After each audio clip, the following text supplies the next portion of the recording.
Hello everyone, I'm Captain Logan. Welcome to the Captain Logan Show. Joining me tonight, filling in for my son Jason, is Austin the Day Ghost. How's it going, everybody? Hey, thanks for joining me, man. I appreciate it. Yeah, no worries. You're never on the channel anymore, so it's very exciting to see you. You know, just once in a blue moon. Now, the people who only watch the Captain Logan Show are like, god damn it, I was only watching this one because he wasn't on it, and he's on it this week. Now he's on it, yeah. Austin has this contract signed where he has to be on at least 3 shows a week, and I'm only doing 3 shows this week. So we kicked Jason to the curb, we've got Austin this evening. Yeah, exactly. Now, we had to move our schedule around so that we could tackle the Supergirl trailer tonight, because we knew that was coming, and we usually do the show Wednesday, and so I wanted to actually get hot off the presses on it if we could get away with that instead of doing a show yesterday before the big news thing of the week happens, and then we have to wait 6 days to talk about it. But it's funny, Austin, because I've been kind of irritated about that sometimes since we've moved the show to Wednesday, because very often we got lucky on Thursdays when we had Thursday shows that ended up being the big trailer drop day, and very often just the big kind of geeky news, superhero news, comic book news day. But this year, several times it's been Wednesday instead of Thursday. I have gotten lucky a few times. I think it might be because it's usually Thursday because that's when you get new releases. So it's like they drop the trailer so that it can be, in the theater with whatever just came out. But we've also started to do more midnight release stuff on Wednesday, I find. That's so true. I wonder if that's maybe part of it. Thursday's the new Friday, so that makes Wednesday the new Thursday. I'm surprised movies haven't been advertised more often lately as opening on Thursday, because they basically do now. Mm-hmm. No, I can go to a noon showing for movies on a Thursday. And it's been that way for a decade now. Yeah, exactly. I still, I'm an old person now, I still, in my mind, think of movie releases as Friday and then the preview is Thursday, but we haven't had Thursday previews in a decade, or maybe even well over a decade. It used to be you could see a movie on Thursday, but it was a later showing. It's the earliest would be at 10 or 11 o'clock. Yeah, be more of a midnight screening. Yeah, and it felt more special that way, but it is more convenient for a lot of people to have that earlier day. Mm-hmm. Yeah, for sure. Which is why now sometimes they do it on Wednesday, but even then it's 4 o'clock. Well, at some point, it's just going to get so absurd that they're going to keep backing it off until it opens on Friday again. Yeah, the week before, but we say that it is the week after. Yeah, so we'll be like opening this week, and then the studios will all get really confused because they'll have a hard time keeping track of who they're opening against. Exactly. And then they can, be like, oh man, our sequel made so much more than the last one, but the opening weekend tracks an entire week. Oh yeah, they do it just to inflate the numbers. Well, and I actually kind of wonder if some of that's happening right now with Wednesday and Thursday. If we kind of go, here was our opening weekend, and I'm like, you don't get to say weekend if you open on a Wednesday. I don't think you should get to really say weekend if you open on a Thursday, but everything opens Thursday now.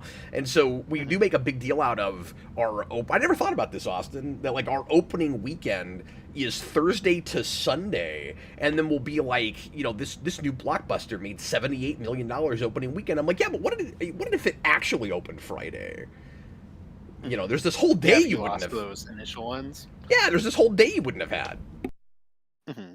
I remember people complained about that with Superman. Funny enough, because they were doing screenings in Tuesday, I think. But they did like fan screenings on Tuesday, and then I think it opened on the Thursday. Oh, I forgot something about like that. So like that was all tracked as the opening weekend. Okay. Yeah, but that probably wasn't. That was probably negligible in the grand scheme. Yeah, I have no idea. I would figure. I don't know how many of those. All do it at this point. But yeah. I don't know how many of those fan screenings they had. Like, I don't know if we even had those around here. I don't know how you would have got tickets for it. Like. Yeah, for sure. I heard about that after the fact, so I didn't have a chance to try to take advantage of that myself. But anyway, thanks for joining us live if you are here with us tonight, and thanks for watching after the fact.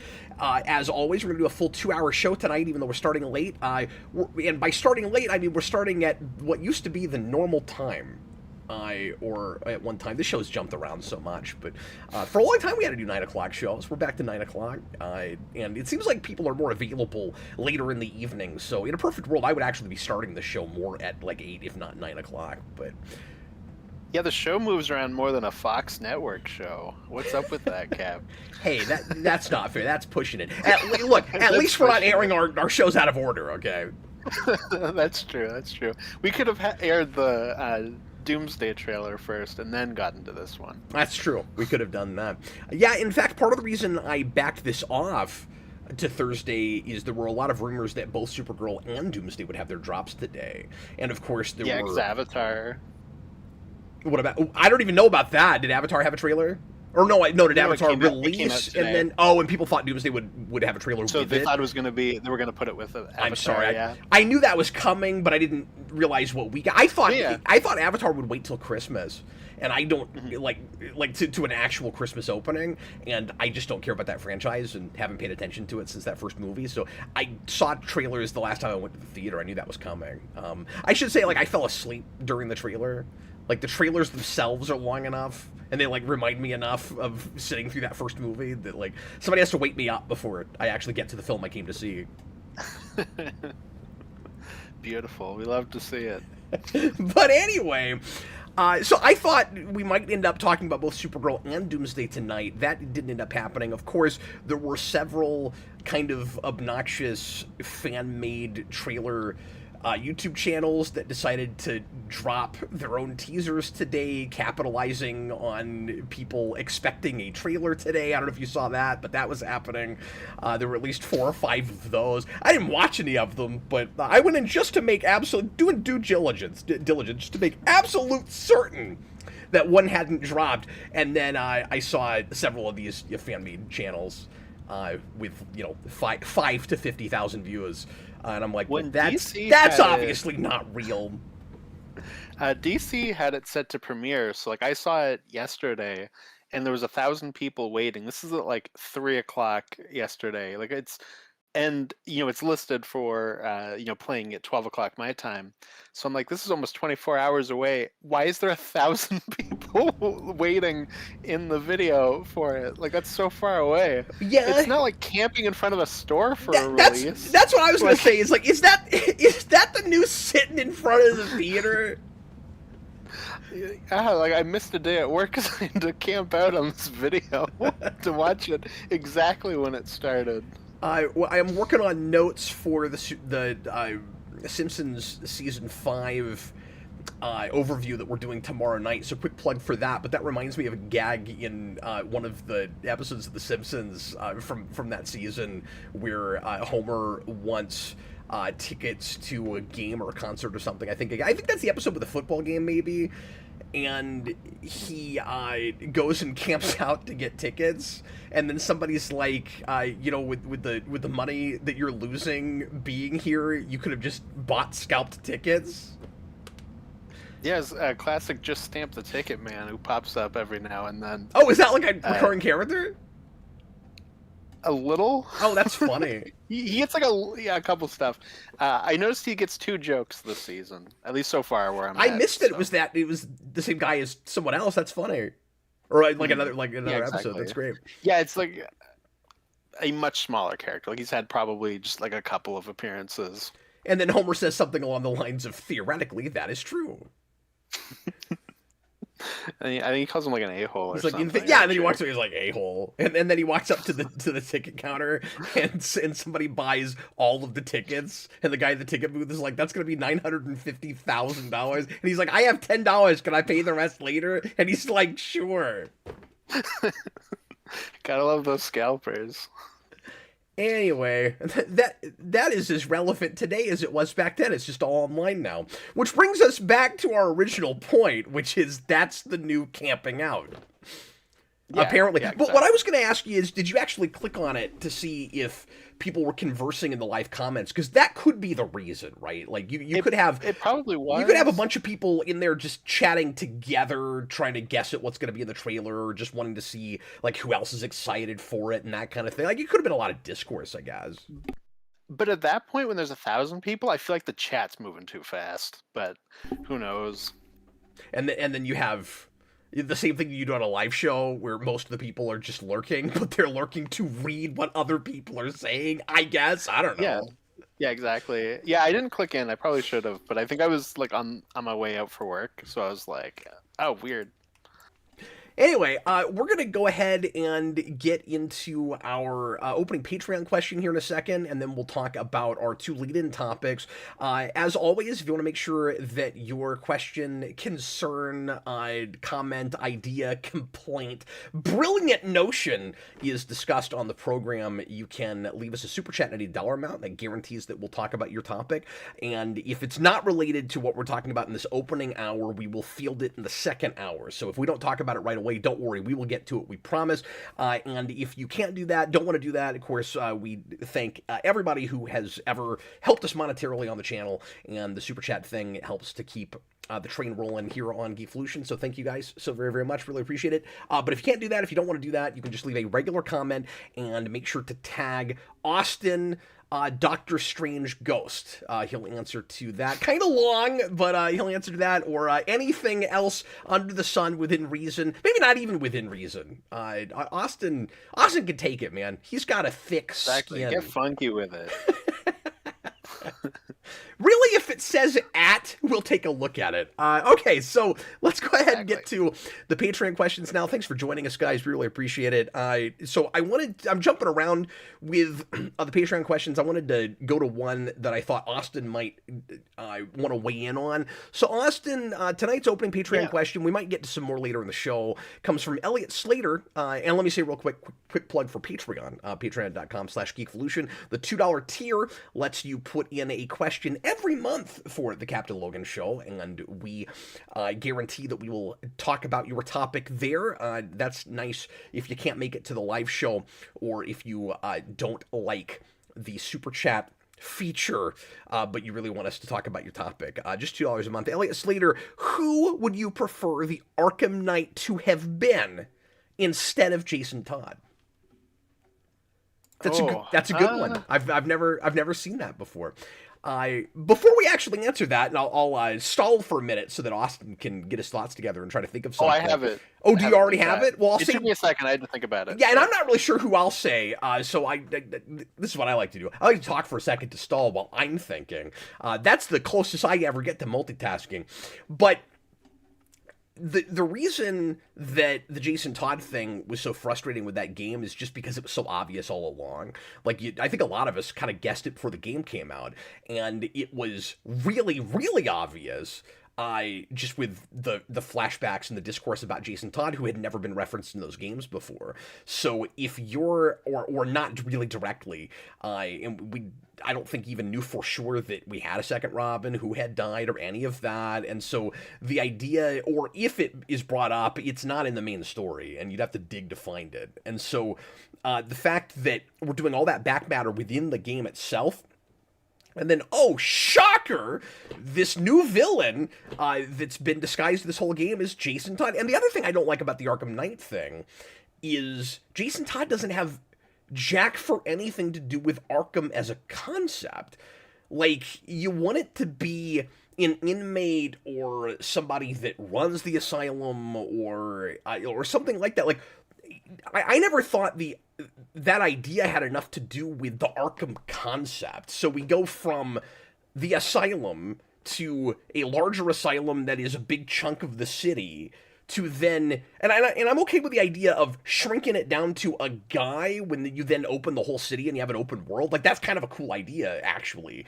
But it needs to have something to do with the whole asylum idea and crazy people, and it doesn't enough, really.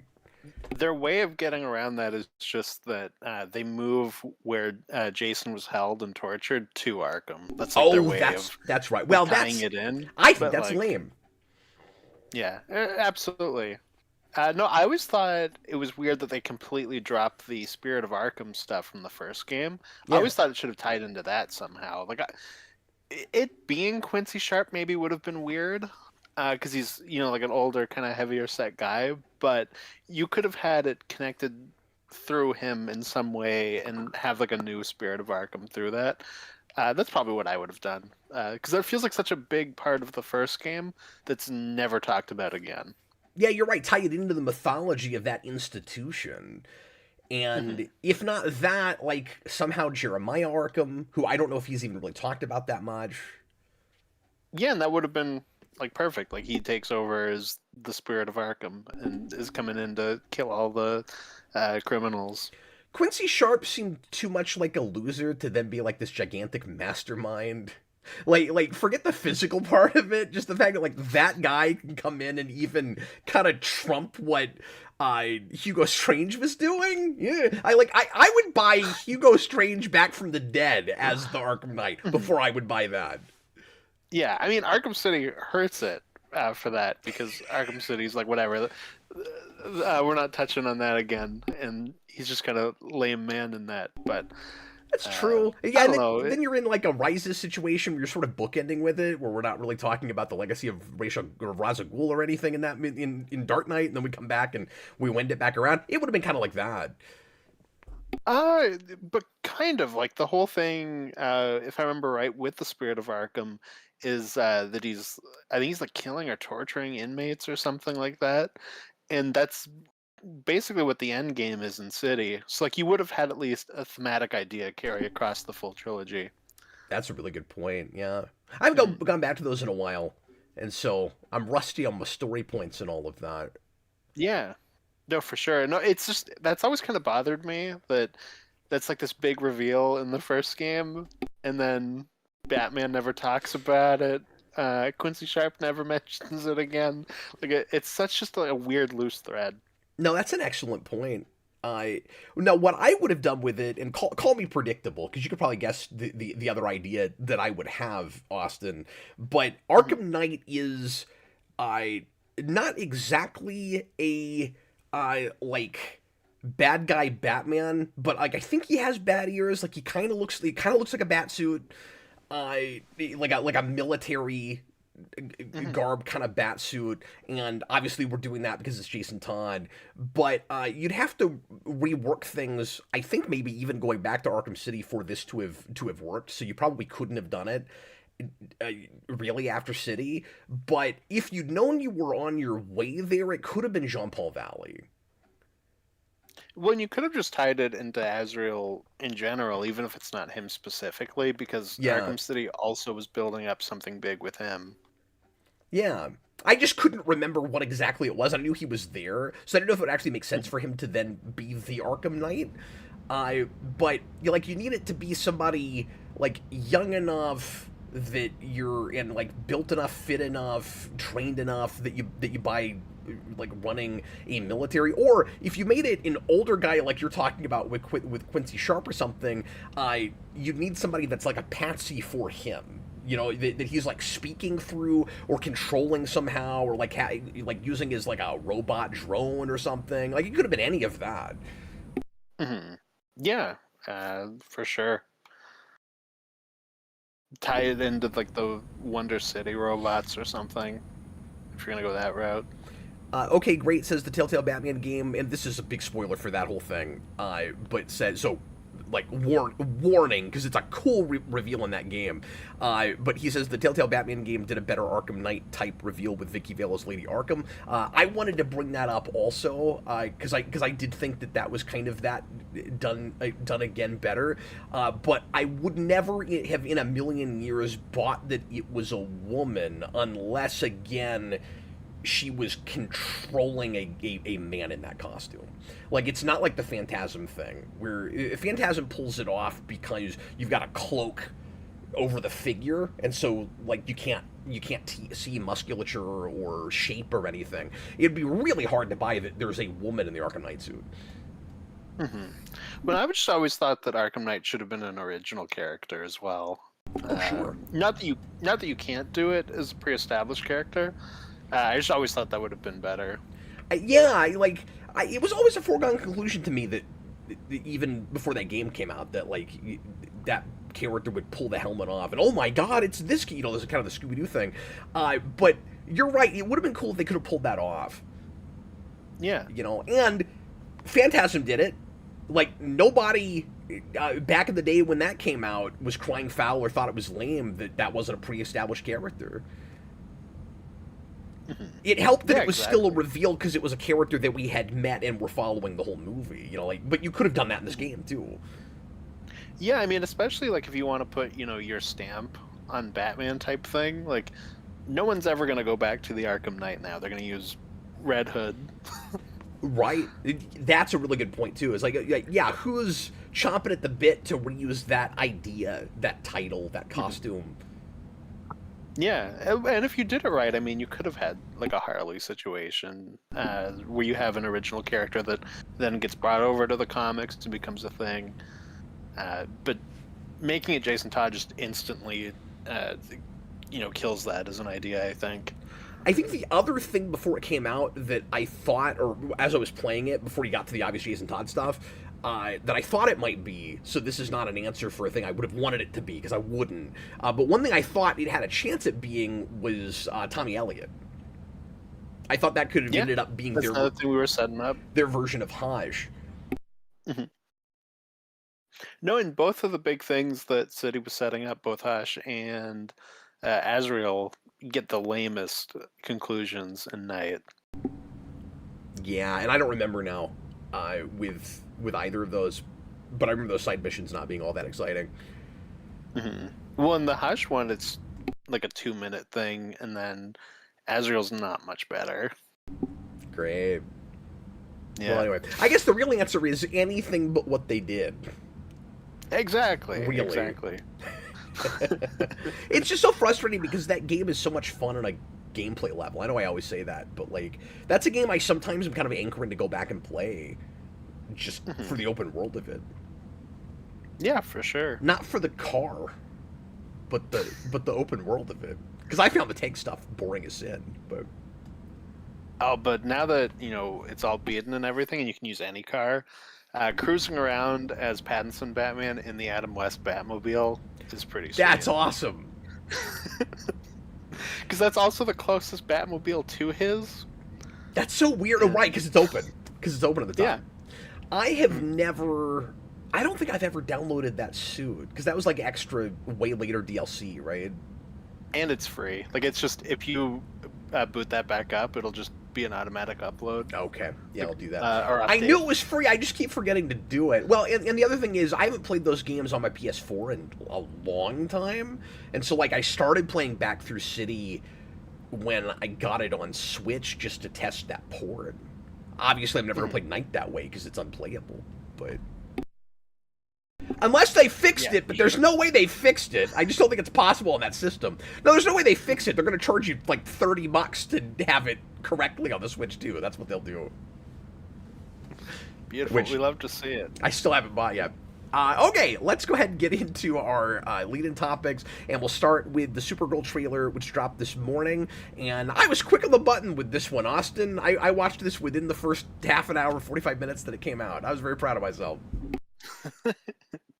Yeah, I had the same thing where I was like, oh, crud, that trailer came out half an hour ago. I should watch that. Did it look more or less the way you were kind of expecting, just style-wise, or did anything about it kind of jump out at you and surprise you?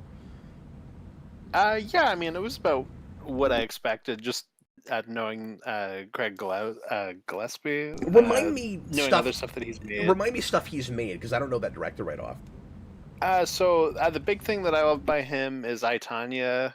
He also made that Cruella movie, and I think he did the remake of yeah. But I also don't hold that stuff to any of those directors. No, I don't necessarily either. I mean, I still like Favreau as a director. I don't care that he crapped the bed with Lion King, because who could have made that? Like, who could have made that? Yeah, those are such journeyman movies. Like, I think he also did the remake of Fright Night. I think I saw that when it came out, which is weird because I hadn't seen the original. I don't know why I went to that, but I remember liking that. Okay, that's weird. Anyway, yeah, you've talked I, Tonya up for forever. I love I, Tonya. That's a great movie.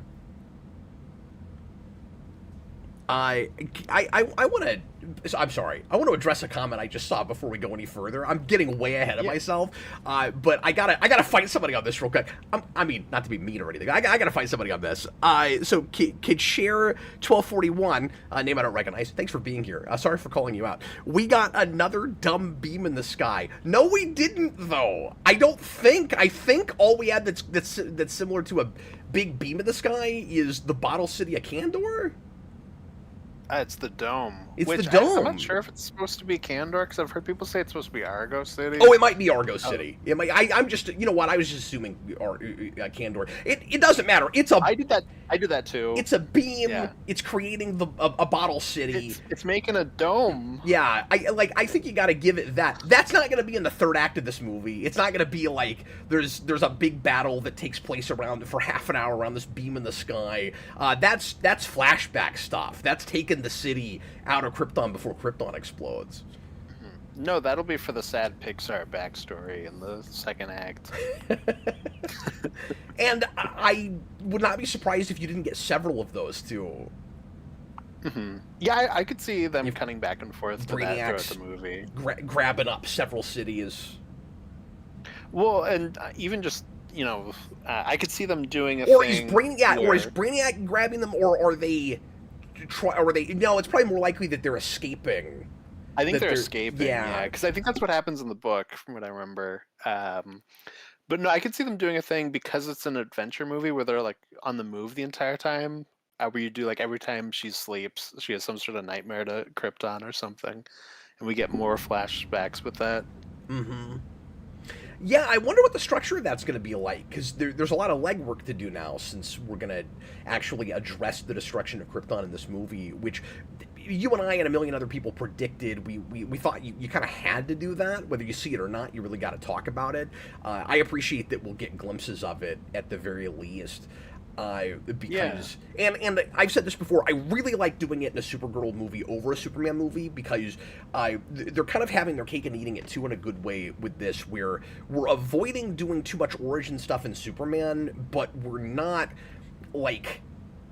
establishing like characters and back matter and stuff in that movie just because everyone knows it already. Like, it's still playing fair enough with the audience. It's just we don't see it there, I think, for the sake of that movie, partly just because we've done that so much with Superman, but then now we can go back to it and it won't feel redundant because it informs a different character who lived there. Like, that's the place to do that. And I think it'll feel pretty character-driven. Yeah, they don't know her origin, and so then you can freshen up that classic Superman backstory by getting it through the eyes of somebody else that it affects differently and who has PTSD about it because she was actually there, and so it'll feel more character driven. It won't feel obligatory, like we've got to get the destruction of Krypton just because we're dealing with a Superman character. No, you got to have that because of how much it would inform her motivations and how she's feeling, and also I think that's going to be really important in making her sympathetic and not seem obnoxious with the way she's acting, because the biggest fear that I had, and hoping that they handle this right, but just with the glimpse that we get of her at the end of Superman, and just with their basic take on her, is we're starting with party girl Supergirl that gets drunk constantly. That could be really annoying if you don't handle it right. And like on paper, just that idea doesn't bother me as a way to go, but it could be so obnoxious. And you gotta take care with the background that we understand how she got to that place and why she's acting that way, and then she's gotta move beyond it at some point. Yeah, no, exactly. Yeah, my thing too is I hope we get more of the like coloring of the book. That was something reading it. I was like, oh, I can picture like the Guardians too, kind of the way you would do this in live action. But what I will give it is that the trailer looks like it's mainly taken from one set piece. So I also feel like they're not showing much. Like, yeah, it's very brown, but it's also, like I said, it looks like it's taken from like maybe a chunk of like 20 minutes. Yeah, it's interesting. Like it could just be that spot. Everybody's saying Guardian vibes, and I'm hearing that in positive and negative terms, which is interesting. So like I'm hearing some people say, oh, it just looks like a Guardians clone, and then I'm hearing other people say it's got Guardians vibes, but it doesn't feel like a ripoff. It's interesting because it does kind of look like one of those movies, but it's not as colorful. But you could cut a trailer for one of those, particularly the first and the third one, that would look like there's no color in it if you used the right scenes. Yeah, well, especially where we're at in the trailer, where Kara's kind of at her low point.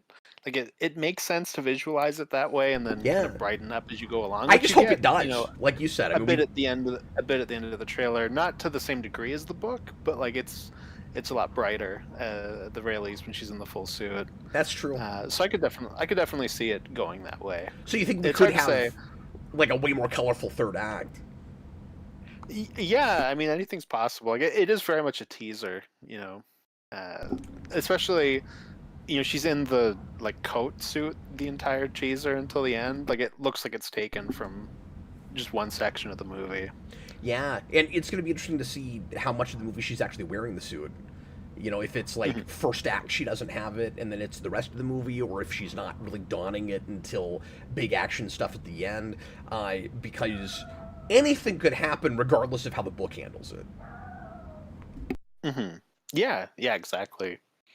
The other thing too, so everybody's going to be talking about the crypto thing, but I liked on the newspaper that he goes up to, you have, it's like in big letters, Superman saves town from like nuclear reactor, and there's like a picture of him like waving to the crowd, and at the very bottom right it just says Supergirl rescues some cats, and there's just a picture of her like that's awesome. Really awkward.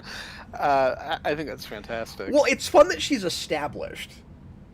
Yes, because I didn't know how much of a given that was. I mean, she is in her full regalia at the end of that movie, and so it'd be weird if nobody's ever seen her before. She's wearing the same kind of suit that Superman is, and it's bright colors, so she's but I wasn't actually totally sure when she's in the fortress if she was established, because they also have super speed, so she could move at a speed where nobody sees her too. Yeah, because Peacemaker season 2 retcons the ending of the first season, where you have in the previously on segment the Justice Gang, Superman, and Supergirl in silhouette, but it's like in the middle of nowhere, dark. Like it's not a given that she was a full public. So that still doesn't tell hero. You anything. So yeah, exactly. So what do you mean when you say everybody's going to be talking about the crypto thing? Just people will be offended that he is like peeing on a Superman picture, and then they're going to be like, that's the movie saying Supergirl's better than Superman in some way? Like, is that what you're saying? Not so much that, but more so people are just mad that they had Crypto peeing on a newspaper with Superman on it. I don't really care, but a lot of people are angry about it. I roll my eyes at that kind of stuff. You know what I mean? But, like, I'm not mad about it. I just... Like, yeah. I don't know. I don't need that. I don't really... But I also... That kind of thing is a given for me, where it's like, I go for percentages. So, like, if... Yeah. And I don't mean to be apologetic about stuff. It's a teaser. We don't have a lot yet. There are lots of movies that have things like that in them once or twice, where that's not the part I came for, but it's there. Who cares if you know, I like, find the character relatable and... you know, the movie's good. Sorry, I'm distracted because your picture keeps coming in and out. Oh, weird. And I'm trying to tell if we have some kind of a lag, but I don't think we do. I think we're good. No, I don't think so. I don't think so. And I mean, to some degree, I think people just kind of look for things to get mad about. But I mean, that's not to say you can't be mad about that. It's just, I don't know. I can also get, like I'll play devil's advocate and say, I get, like... first impressions. So, okay, great, says, why is that controversial? Dogs pee on newspapers, so what? Well, but you can read between the lines with things, and it is... I don't think this is what the trailer and the movie are necessarily doing, but I get why somebody would maybe be concerned that doesn't trust this stuff, maybe that doesn't like Gunn, doesn't like that Gunn's the head of the studio, that... He makes a Superman movie that maybe wasn't what they went in for, and then the very next thing they see in that world is Crypto is peeing on that character, and if they didn't like that movie, they might have felt like that happened already.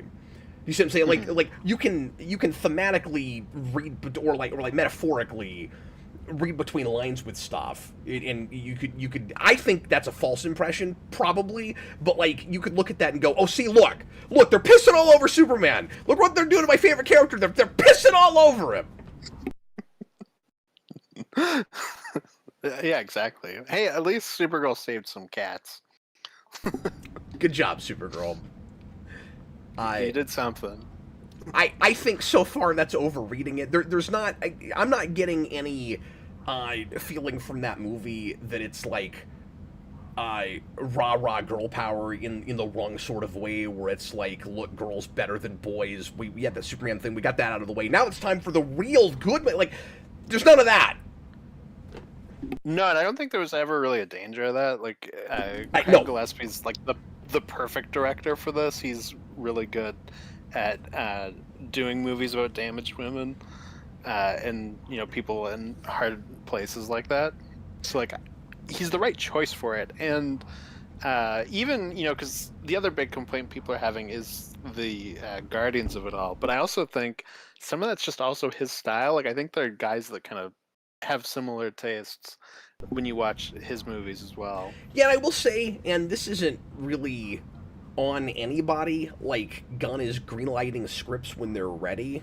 In a perfect world, I personally think, like, I don't know, there's two sides to this, because it is kind of nice that the very next thing we're getting is something that was actually set up in Superman, so there's a sense of connection with at least the first couple of these before we start really branching out and doing random stuff, because there are people that are really worried about how disconnected all of this is and that it feels like there's not really a plan. I like that it's not about, it's not a shared universe in the sense of everything is moving toward one big bad or one big get a team together kind of story, but there are people that are concerned because the MCU formula initially worked as well as it did, that if you don't do it that way, you don't have a plan, you're just shooting in the dark, and all of these things are just random, and they're not going to perform, and they're going to fall apart because you didn't... Like I think people have this real, in my mind, simplistic idea of what a shared universe has to be, because we've really only had a couple of pretty successful ones. And so if I think, like I have watched a couple channels that go, well, if you don't make it the Trinity first, you're doing it wrong. Like, if the first 3 movies you do are not Superman, Batman, Wonder Woman, you look like you're all over the place, and you're not doing it correctly. So I think it is smart in one way that the first 2 movies are connected pieces, even if after that you're just going to kind of jump around. But also, the other side of that is, I'm sorry, I've lost my train of thought. My dogs are barking, and that's very distracting. They're pissing on pictures of you They up are. there. They are. They're just they're ruining the image of Captain Logan upstairs. How dare they? Captain Logan reviews brand new trailer. Jason reviews some cats. No, what I was gonna say is, in a perfect world, the second thing they made should have been as far away from a gun-looking picture as possible. Mm-hmm. In a perfect world. Yeah, no, I think that's completely fair. Just to quelch some fears. Just to quelch some fears that this will all be one tone. It's all James Gunn's DC. Everything's going to look like a gun movie. I'm not going to begrudge this movie for reminding me of Guardians. I do wish it wasn't second for that reason, just because I think that could hurt it at the box office potentially. Like, a lot of my worries about this and looking at this trailer have a lot less to do with what the movie looks like and a lot more to do with marketing, with my worries about how it will perform based on people's perceptions of it. I also think if you could have gotten one good solid image of Momoa in there, you probably should have done that. We got one shot of Lobo. I mean, he's kind of in silhouette. Like, it's hard to see him. Yeah. It's also a teaser. He's smoking a cigar, which made me happy. No, I get that, but, like, you have to know who that is. And if it was just a shot that made it really obviously clear it was Momoa, you'd have at least a few more people on your side right away. Yeah, maybe. I don't know. I think it's fair to save that for a trailer, though. Well, again, it is, but then some of the people that are down about this wouldn't be as down about it if they knew about that. Mm-hmm. It's such a hard balancing act, I think. It's like you don't want to show too much, but also we've seen movies that kind of tanked because their teasers didn't show you the right things. Like, that's happened. Mm-hmm. Yeah, I don't know. It's hard to say. I have no idea which way this will go. No idea. In terms of box office. Like, I have no idea. But all I was saying with that is just if you're, worried that you think it looks too much like Guardians, like, fair enough. But for me, it didn't bother me because I just saw, this is also just kind of what Craig Gillespie movies look like from what I've seen. So, I just had that side of it. But like I said, if that's an issue you have, fair enough. Yeah, but see, that's my fear, is that a lot of the things people are going to, I think, probably be worried about don't worry you because of knowledge you have already. And so if you're talking about, the normies that have never seen one of this guy's movies, don't know who Lobo is, etc., they're, some of those people are going to look at this and go, okay, it looks like a Guardians movie, and I wasn't real high on Superman anyway. You're going to have some of that. Now, there is the question of, is anybody that didn't like Superman going to see a spin-off of it anyway? Probably not. Yeah. But I mean, I think Superman did have a good word of mouth with just regular people. Obviously, there are people who didn't like it, but the best example to prove that is Superman and Fantastic Four, which open at almost the exact same opening weekend, and one of them made $100 million more than the other. Yeah. Can I'm with you. Can I challenge you on that a little bit? Go for it. There is the possibility, tell me if you think I'm wrong about this, that regardless of what either of those movies looked like, the exact same thing might have happened simply based on the titles. I mean, it's possible, but I think just the fact that they made the exact same, or just about the exact same opening weekend, I do think says a lot.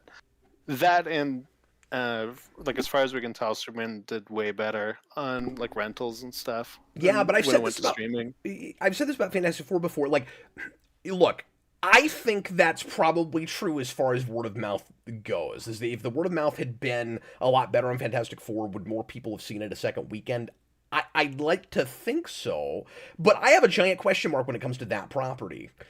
And with Superman, there's less of a question mark in that that's obviously uh, that's the superhero. That's a popular character that people want to see being done, right.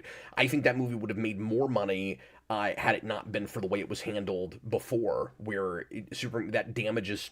I think Man of Steel into BVS, et cetera, damages the reputation of that character on the big screen a little bit, and so you're looking at less box office. Like, I personally think that movie did quite well considering the history of that character on screen the previous decade. I do. And I know there's a lot of argument about did it make money? Was it successful enough? Yada, yada, yada. That was a Batman Begins situation to me, where Begins is a much better movie than the box office showed because people didn't trust Batman. And I think to maybe a smaller degree, you had the same thing with this. With Fantastic Four, it might have done as well as it did opening weekend because every person that likes Fantastic Four went and saw it that first weekend, and then nobody else cared because that's a property people don't trust, and it's a property people just don't care about in the first place. I also learned recently, this is neither here nor there, that in comic shops, Fantastic Four is apparently one of like first volume Fantastic Four, and probably all of it really, is one of the hardest series to move in back issues. Did you know that? Because I didn't know that. I didn't know that. And so it's just, it's a weird property. Mm-hmm. Yeah, but I mean, I think you could have also broken out of that just from word of mouth, too. Because they're both properties that people were unsure about at that point. Obviously, Superman has worked on film before. But, right. Supergirl has not, I'm sad to say, but... There's 10 people who watch the show on the CW that are like, you know what, Supergirl's getting a movie? Oh, it doesn't look anything like that show, though. I'm not interested. And thank God it doesn't look like that show. Yeah, exactly. So I don't mean to sound lukewarm on this. I'm excited about this movie. I think that casting is great. She automatically looks like she's carrying that movie. Yeah, she looks fantastic in the role. Like, I'm buying that. Somebody asked what we think of the character of the villain redesign. It's been long enough since I've read that book. I don't remember what he looks like that well. I know it's totally different from this. He's got like spikes on his face and stuff. Yeah, he's just kind of a ginger man in the comics. Then here he looks like a Cenobite from Hellraiser. Yeah, they made him an alien. Yeah. I mean, for me, because people were really surprised that they changed him. I was more surprised that he's in the movie. Yeah. When they announced that this was, what they were adapting, I was like, okay, the first thing they do is they change the villain. They're gonna make him somebody we've heard of.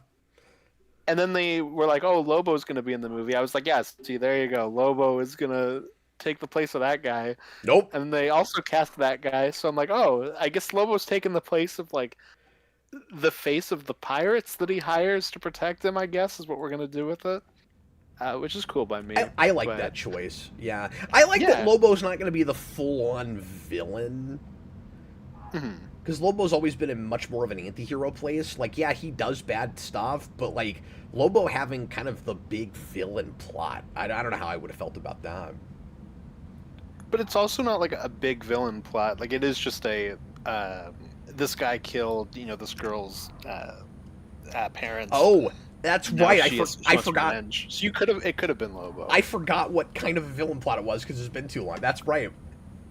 Yeah, Lobo. Oh, yeah, because Lobo could have had some excuse or some reason for killing that guy's parents. Yeah. Yeah. No, because Supergirl, Woman of Tomorrow is just True Grit, but it's also really good. But like, if you were to complain that it's just True Grit, I can't argue against that. Like, it is just that. Well, that's another thing. And luckily, it had been long enough since I'd watched True Grit that didn't immediately ruin it for me, because I wasn't getting the, like, beat-by-beat thing, but I keep hearing that since then, so I will look at both again before I go to this movie, and then I guess we'll just get True Grit, the Supergirl movie. Well, we'll see, like, how much the movie manages to stray away from that and tell its own story a little bit. Well, and the big thing it might be a more of a departure. Yeah, exactly. No, and I imagine the big thing that they changed to is the ending, because I doubt they'll have like that flash forward or anything like that. And my biggest issue with the book is the I gotta ending. rewrite that. I gotta reread that thing. Mhm. We've just reviewed about 150 things in between, and Well, that's also a couple years ago, because we reviewed that right after the slate was announced. I thought we reviewed it before we even knew it was getting adapted. No, we did it because of that. It was like, Supergirl, they're yeah, you're adapting right. this specifically. Like, let's look at this book. No, I have listened to a channel that I won't name names or anything, but I listen to a channel that I agree with maybe 40-50% of the time, and like I like their content, but I'm not with them all the time on stuff, and they complain that Tom King is a hack like through and through, like they don't like literally anything the man has ever done, and that's too far for me. Like I think he's more hit and miss than anything, but I will say that he's been so bad for me lately that I was shocked when Woman of Tomorrow was as good as it is, because that's the only really great thing from him, in my opinion, in the last, I don't know, 7-8 years.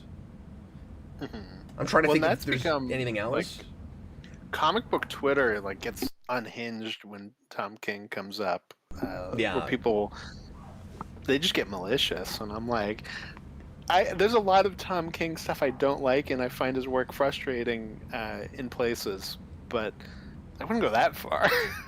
Well, I think some of it is people that were really invested in DC continuity and comics at certain points feel like he came in and just devastated it. Like people hate Heroes in Crisis, and they don't like what he did to the characters there, and I don't know. I mean, you and I have reviewed a couple of long Tom King things in the last couple of years that were some of the biggest chores we've ever done. I'm looking at you, Danger Street and Rorschach. Yeah, but we love Women of Tomorrow. No, we did. No, it's great. So. But anyway, I'm just saying, that's what the guys I'm talking about, that's what they keep saying is, yeah, it's just True Grit. And I'm like, well, I mean, that doesn't make it bad. I mean, it's derivative, I guess. Mm-hmm. But it's not Danger Street. I'm just saying, like, it's not the end of his Batman run. Like, come on. I know originally it was supposed to be Supergirl is the one looking for help, and then Lobo was the one that she teams up with, as opposed to just an original. And then now they're actually doing Supergirl. So if it would have been the Supergirl and Lobo team up thing, it would have just really been True Grit. It's a little different with the setup being the Skrull and Supergirl. But the universe says everything's based on something. Yeah, but that's an oversimplification in my mind. I do think that there are plenty of things that it's fair to say, yeah, this is completely ripping this thing off, and it's not bringing enough new to the table. And everything's not one-to-one something else. You can say everything's based on something. Everything is influenced by something, but often multiple something. I don't think it's fair to say everything is this other thing whole cloth, which isn't exactly what you're saying, but... No, and I think that brings enough to the table. I was just saying that if you don't, I think that's fair. Yeah, like it's going to depend on where it falls in the line for you. I agree with that, but I also don't think it's fair to put it in the same camp as a Danger Street. Stop it. Yeah, exactly. Because at some point, can we just like break down what the quality of different aspects of it are? Like, the dialogue's better. It's not as overwritten as that. You know what I mean? Mm-hmm. Yeah, exactly. And that's just a beautiful book, too. Give the man a little credit with that. I like to take everything on its own terms. Like, there's a big chasm between that and the end of his Batman run. Just his Batman run. Well, and see, I'm more charitable than that. I like the first half of his Batman run, personally. Yeah. There's things I find really irritating in it, but overall, like, up until the wedding, I'm with it, okay? And that's coming from somebody that used to hate the first arc, and then came around on the first arc, and then came back around to hating it by the end. Not the first arc, but came back around to hating the thing. And, like, I don't dislike War of Jokes and Riddles the way you do based on the one time I read it. But, I mean, I'm horrified to go back to it. when I thought that was one of the better parts of his run. I thought you were really down on that. Maybe I'm thinking of somebody else. I have issues with I it. thought you like really hated War of Jokes and Riddles. No, I really hate I Am Suicide. I Am Suicide is one of the worst things I've ever read. So you might be getting it conflated with that. Yeah. But yeah. Well, let's take a look at the couple of super chats we have here. Yeah. And then we'll tackle the Warner's buyout in the second half now. And it's totally cool we're taking our time on this stuff.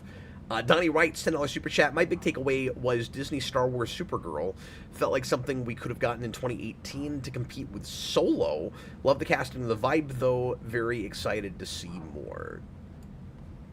Interesting. Yeah, I can kind of see where you're coming from with that. I don't think that's like an unfair thing to say. Yeah, I didn't have that. What I am liking about it is, like to that point, is it doesn't so far, and again, it's a little 2-minute teaser. It doesn't look as like quick cut, jump around, like loud, like ultra loud like Superman was. And like I like Superman, but I'm ready for something a little bit more streamlined after that, and that's kind of what this looks like. Like. Mm-hmm. It looks like in its way. I mean, obviously it's an action movie. It's gonna go to space. It's gonna be big and loud. But I don't mean to call Superman obnoxious, but like the first viewing I had of that movie was I felt overstimulated, and this doesn't look like that to me. Yeah, no, I imagine it'll be pretty small. I also would be willing to bet this has, if not a significantly smaller budget, just a smaller budget than Superman does. And that's another thing that people are fighting about is just how much this thing cost to make and if it could possibly make its money back. Because there was that rumor that it was $200 million, and then Gunn came out and said it wasn't that much, and he said nowhere near it. But then there are folks complaining that he didn't give us a number, and so like it could be just 180 or something. When do we normally get a budget this early? I feel like that comes later, no? Yeah, I don't know. I mean, I think we'll get one eventually. I don't know. Yeah. I don't. That's weird that that's becoming like a thing, like a fight with each DCU movie. It'll end up happening with Clayface, where Clayface will be like a $10 million movie that people are like, no, it costs $200 million. Well, I don't mean to keep getting in the weeds with all of that, but that's been, a lot of the discourse that I keep hearing is just there's no chance these things can possibly make their money back, and so that means that Gunn is doomed, and this thing is dead on arrival, and I'm sure with some people they're calling it like they're seeing it, and that just seems to be the case, and I think with other people that's kind of a wishful thinking thing where they're just looking for every hole they can poke in it because they don't like him and they don't like that he's running it, and like you don't have to like what they're doing, and this is what we're getting. But I don't really understand like trying to you find every hole to poke in it and to just assume the worst about all of it. You know what I mean? Mm-hmm. Like, you can hate everything that's coming out and, like, every aspect of these movies, but to be like, I don't like Gunn, so therefore he must not at all have his heart in the right place, and I'm not going to give him the benefit of any kind of doubt, and he must be lying about everything. I don't understand that. Yeah. But, I mean, I don't know. That's just the online world. This is stuff that you don't see outside of just being online. Like when you just talk to a regular person, like the average person doesn't care. The average person probably doesn't even know who James Gunn is. Yeah, I don't know. It gets complicated because the only people that I talk to that want to talk about this stuff are people like in the real world, or people in comic shops and stuff. And those people tend to be chronically online, so it's like you're talking to somebody on the internet. Yeah, for sure. That makes sense. But I will say, like, of the superhero movies next year, which I guess are, yeah, Supergirl, Spider-Man, Avengers, and Clayface. I think it's just those four. Yeah. Clayface is probably the one I'm most excited for, most interested in. Well, me too, just because But it's then, so different. yeah, no, I'm interested to see that and just them make just a straight horror movie. I like Mike Flanagan, so him writing the script makes me happy. And then Supergirl's probably second. Yeah. Why say that? I guess I'm most intrigued by Clayface. These are hard things to compare for me, but I guess this would be the one I'd have to say that I, like, if I'm being honest, that I technically am most excited about, just because I like this character a lot, and... Yeah. And when Clayface, yeah. Sorry, I'm sorry. I was just gonna say, and I know I talk about this way too much, but my favorite version of this character is the one that's angry after Krypton explodes, and we're kind of getting that, and that's one of the things I liked about Woman of Tomorrow is that felt like that same character at a later stage of grief. You know, where, like, she's had the anger part, and now she's at, like, the acceptance part. Yeah. Or like, figuring out the acceptance part. No, maybe it's somewhere in between that and denial, you know? or not denial, but I don't know. Like, whatever stage the, like, knocking back drinks and, you know, trying to just sleep through your life stage, whatever that stage is, that's where she's at. No, and I mean, I don't care about just a Clayface movie on the face of it. It's just that on the Clayface of it. Exactly. It's just that you know, I'm a Flanagan fan, and just it's something very different for the genre right now, which is something I think we kind of need. Is more stuff like that. Do you know how stoked I will be if we get that scene? Because I am wondering, like I said, structure and how much flashback we get with this. Yeah. Because you're right. I think the flashbacks are most likely to be in-scene stuff, whether they're, like, dreams she's having. Like, I can take that or leave it. You know me with dream sequences. But, or if it's just, like, she's remembering something, like, while she's knocking drinks back, whatever it is. If we get the scene where we see her, like, crash or land on Earth immediately after the destruction of Krypton, and she just goes into a, like, rage-fueled, like, scream, or, like, flying at top speed around the Earth, I'll be so happy if they do that. I want that scene so bad. You know, I think it's likely that we see that. So, this is from an interview with Millie Alcock today, and if this is too spoilery for people, like, turn us off for a minute. Turn us off for a minute. She said that the first thing that she filmed was a scene with Corn Sweat for this, in which she only spoke in Kryptonian.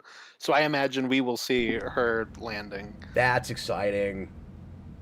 Yeah, I hope she's freaking out. Like, I really want that scene.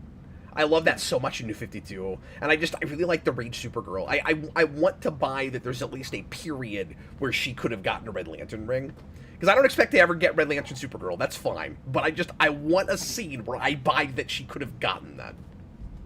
Yeah, exactly. But yeah, I was kind of surprised that she said that in an interview, but yeah, I think it was at, like, a press event with Gunn and Gillespie, so it's clearly something that they're like, yeah, let's get this out there. Let's get people knowing that he will be there so that they'll go and see it. I'm glad they're doing that. Senior Sticks, $2 super chat. Look at it this way, Supergirl will get a box set. Because she now has 2 movies, so she can have a box set of the Supergirl movie. Well, I don't think it'll be a box set. I think it'll just be one of those, like, movie favorites things, where it's no, it'll be a box set of this movie, the original Supergirl, and then just Black Adam, just to fill in a third. That's perfect. Yeah, because, like, what is that third movie? There's really like, what is it? The pilot to the CW show? Like what it'll be? That'll be 4th. Yeah. It'll be Supergirl and the Supergirl director's cut. That was recently released. Speaking of that, I got a first print of Supergirl on VHS this week at my comic shop. Look at this thing. I don't have anything else like this in my collection. There were a lot of movies in the mid-'80s that came out like this, particularly like adult films. where you get like a blank clamshell inside of a cardboard box. So like, I don't know if you can tell just how big this is compared to a typical VHS, but it's oddly large. And then you open it up, and it has a generic blank clamshell inside. But then that looks like a little black book. Yeah. Yeah, but then look at how fantastic the shape this thing is in. It looks like no one's ever watched it. I mean, they probably haven't. They probably haven't, because it's this movie. But keep in mind, this is as old as I am. This came out in 1984. So this thing is 41 years old. It looks like somebody just bought it at Kmart. That's fantastic. Anyway, this seemed like as good of a place as any to show that thing off. Well, we're going to go ahead and go to a break now. We'll come back and we'll talk about more big studio consolidation. Get excited about that. Strap in. We'll talk about the Warner's Netflix buyout. Folks, feel free to ask more questions. We should have time for some Q&A about whatever you guys want to talk about in the second half. And we will be right back in about 4 minutes.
And we're back. It's time for the second half of tonight's Captain Logan show.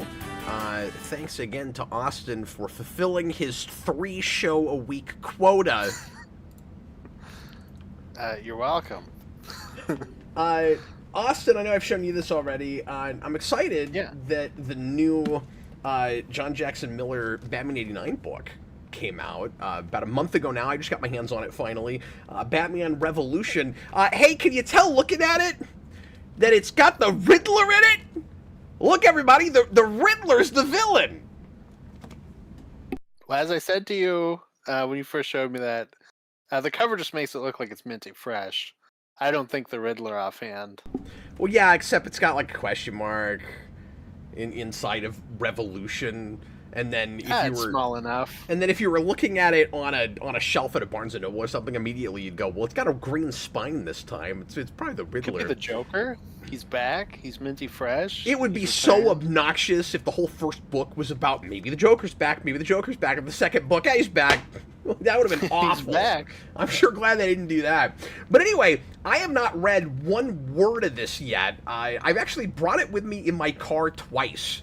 And so I haven't been able to crack it open and start reading it because I've had other things that keep coming up and because I've been working on Simpsons all week. But I'm going to try to get this read over Christmas break and review it at the start of the year now. I don't think there's any chance that I get it read like over the weekend or anything to review it next week. But I don't know. Maybe I'll get lucky and I'll get it done before I'm thinking. But I will try to get this thing reviewed beginning of next year. For anybody that is curious about that, I just wanted to bring it up because I did review the first one and people were excited about that when it came out and were kind of annoyed that it took me as long as it did to finally get that thing reviewed. But I got it done. It's hard to find time to read when you're. That's like me. I have a book I want to read over Christmas, but I'm reading The Stand right now and. How far in it? I got so much more to go. Look at that. Dude, Stephen King writing like whole stepladder long books. Well, let's go ahead and get into our second big topic for the evening. Ostensibly, I used that word every chance I get. Ostensibly, Netflix is buying out Warner Brothers. And I say ostensibly because there's every possibility this deal doesn't go through. It doesn't seem as definite as the Fox buyout did, and not just because of potential antitrust things. Of course, the government's looking at it. It looks like, without getting real deep into this, because I want to talk more about just what the implications might be for the stuff that we care about here on the channel if this ends up going through. But it looks like there's kind of maybe vested interest from people in the current administration for this not to happen. So, like, I don't know if it will or not. On that side of it, it does seem kind of crazy to me, Austin, if they managed to get this for antitrust when the Fox deal went through. Like, I don't know if that's fair, and I'm not saying Netflix should has a necessarily right to do this over anybody else, and I don't like all the big consolidating that we're getting. So in a perfect world, I would love for this not to happen, like with any company. I don't want Netflix to get it. I certainly didn't want Paramount to get it. But it's not the same kind of massive. Well, I mean, it is as massive as the Fox deal. But what I'm saying is Disney already has so many properties that they bought out besides that to be like, well, yeah, that was okay, but this is antitrust. I don't know about that. Well, I saw somewhere too that Netflix said that they'd considered buying Disney, and if they can't get WB, there was no way they were buying Disney. But no, I think everyone's just hoping it doesn't go to Paramount. Like, not that anyone's especially happy for Netflix or Universal to get it, but like I feel like Paramount for most people is the worst case scenario. It's weird because I keep hearing this was the worst case scenario, and I don't see it. Like, I only see that with Paramount. But again, I mean, you always see different people in different circles. But... Yeah. Well, and to be fair, it's more people concerned with the comic side that I'm seeing saying that, and it seems a little bit simplistic to me, where the argument goes something like this: Netflix is a digital media company. They don't care about physical media. Ergo, Mhm, the worst case scenario for the comic side is for Netflix to get it. And mhm. I like I get the initial logic of that, but I think what's a lot more likely to happen with that is that they kind of just leave DC well enough alone and kind of let them just do whatever they're gonna do. Like I don't think they're gonna axe the comic side. I think if anything, now I don't think they're gonna do anything for the comic side. Yeah. Well, I feel like because WB has been in such just a bad state of just going from company to company at this point. I feel like every time somebody else gets put in charge, everybody goes, "Oh my God, the comic side's going to get shut down. This is going to be this is going to be the group that finally does it." I have no idea. I have no idea what they're going to do with that or the gaming side of WB. Well, Uh, one argument I've heard is they can't fully shut the comic side down because there are too many like deals tied up with like families of creators of characters, and mhm, so there are like contracts on the books that say uh, certain characters have to be published every so mhm. often for them to retain rights to them, just like we've had with movie rights with different studios in the past. So Yeah. if they want to keep those characters, and they do, they're not gonna be able to fully shut the comic side down, but they can shrink it, and that has happened before. Like when AT&T got Warner's, they cut DC down to like a skeleton crew. Hmm. Yeah, and like they finally, started to come back. So it would be a shame if they get cut down again. But who knows? I could also see them just ignoring it, like, you're Yeah, just kind of doing your own thing, whatever. I do think Uh, if they're smart and they think about it, but again, it might be so small potatoes for them that they won't think to do this. They actually could be really good for the digital side. mhm. Like Potentially. Netflix is already, and there's not real great digital distribution with comics right now, even with DC. Like I like uh, the digital app they have, okay, but they're still not really doing day and date and stuff, and that's a thing I could see Netflix considering, which would only be good for the comics industry, because if people can see new comics right when they come out and on an app that they're otherwise already looking at for something else, it could bring more people into the hobby. Like you've already got, and this is not crazy pipe dream stuff. Like I don't know if they'll think of it or if they'll care, but I don't think that this is an insane idea, because Netflix is already putting like video games on their platform.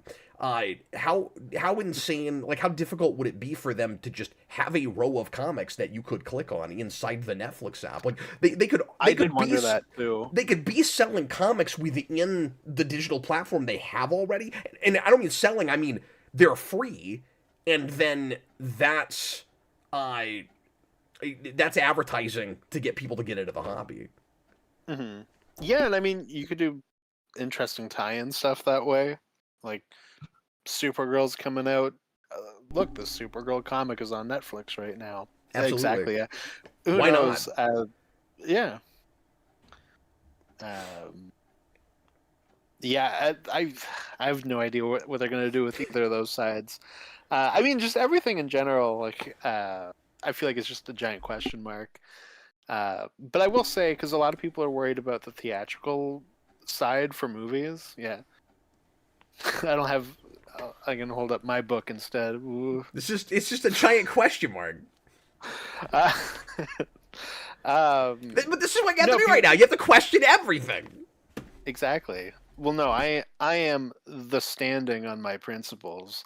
Oh, Uh, what are your principles, Austin, regarding I this? don't I don't have any, but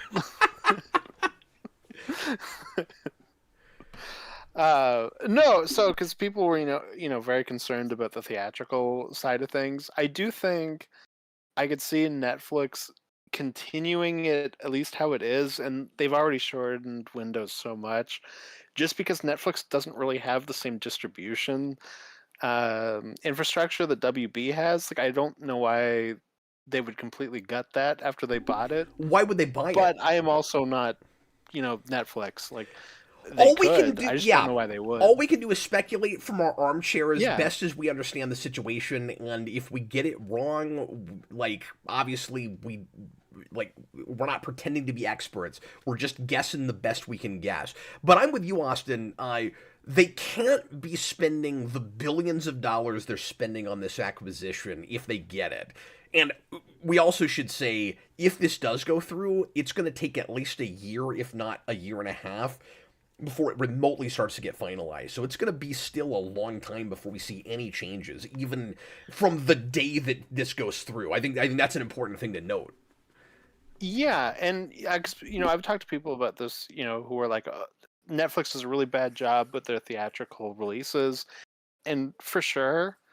But like I said, they don't have the same infrastructure that WB already has built in, and they're not really putting anything in theaters that is like a giant blockbuster stuff. No, they like, don't. They don't have any of those properties really. And so, like, I would think they're doing this for two reasons: for some of those properties, but also for the distribution pipeline. Why on earth would they go after one of the major studios that's revenue is based primarily in the theater system if they're not interested in the theater system? Like, why would you do that? Unless it's to consolidate and buy up as much of your competition as you can so you can close the theaters. That's the only other reason I can think. I can think you're doing it. The glass half full assumption would be this is their ticket into that world. But again, all I can do is speculate. I don't know which of those it is. Exactly, yeah, and I think we're, like you said, we're all throwing darts at a dartboard, and we'll figure out if it even happens. Where exactly it lands.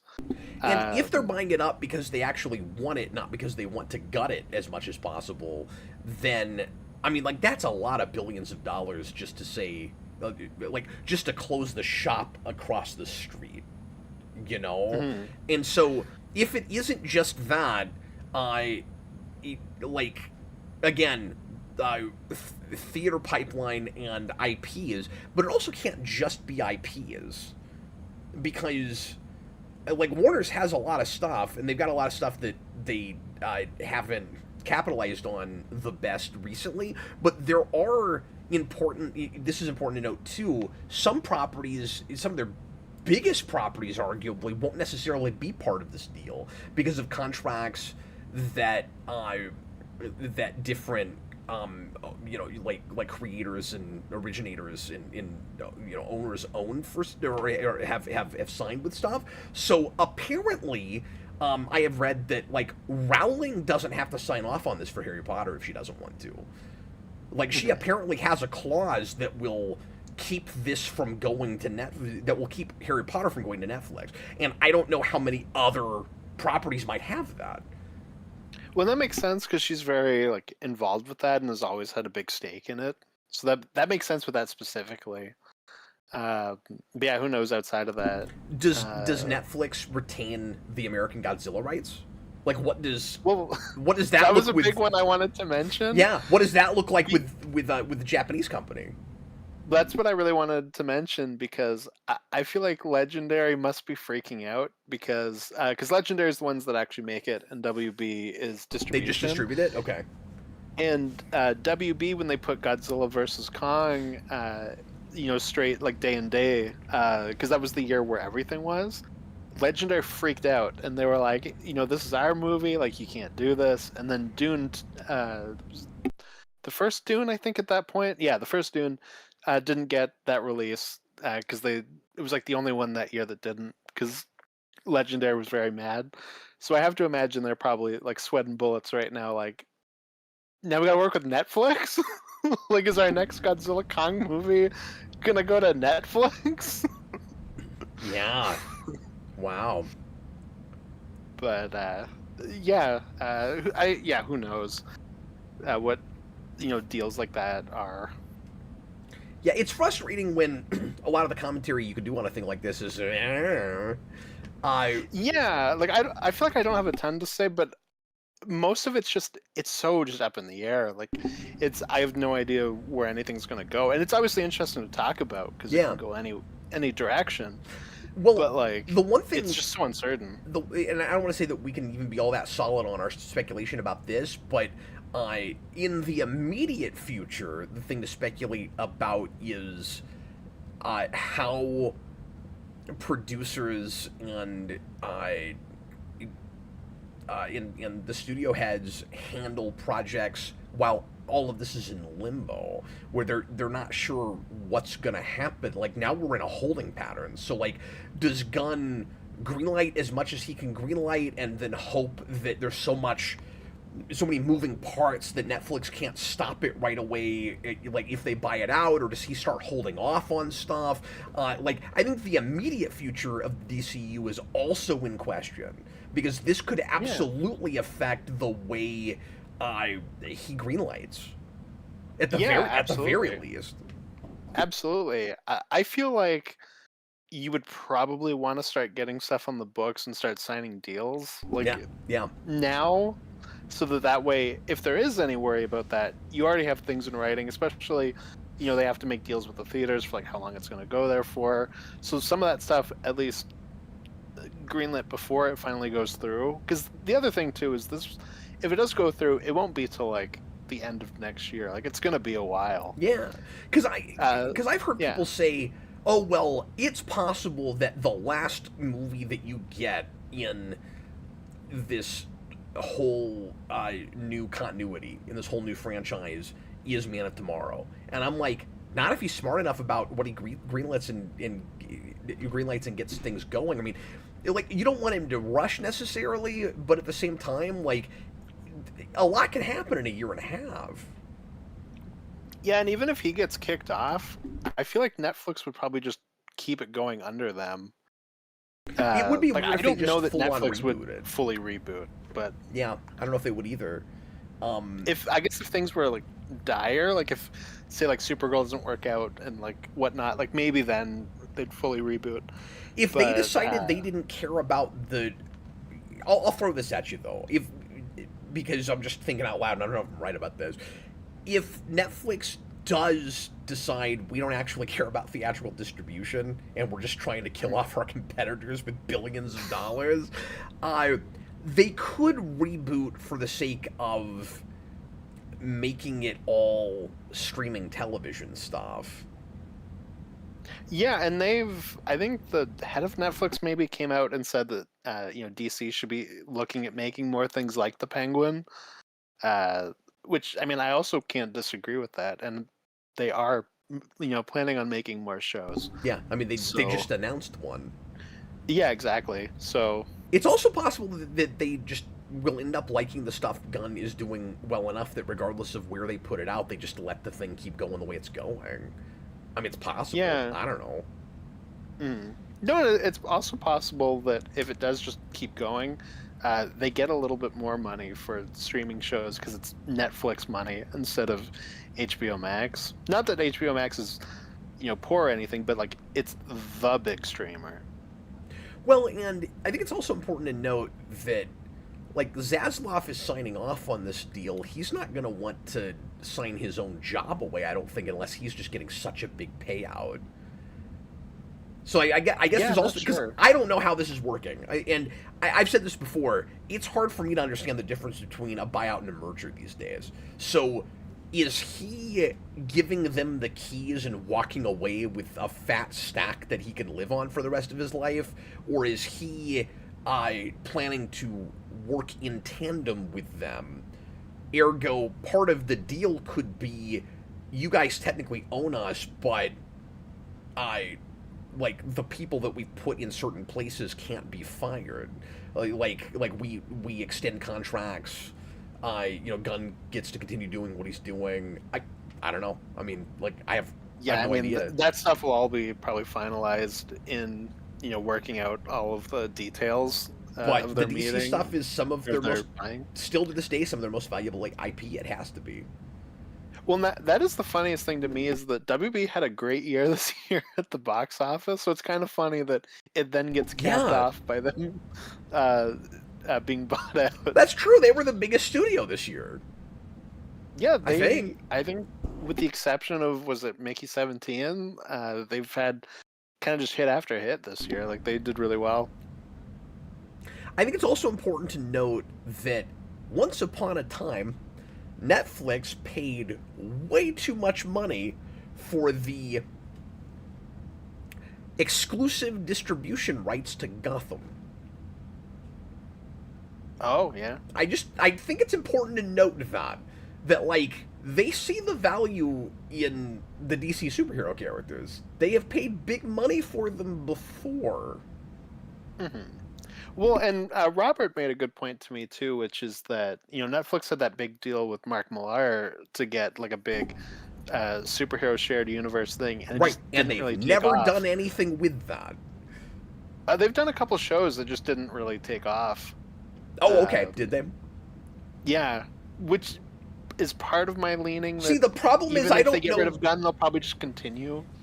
But Okay, who knows? because I don't know what the names of any of those things were from Miller World. So Yeah, I think he's maybe put out like 3 or 4 shows, I think.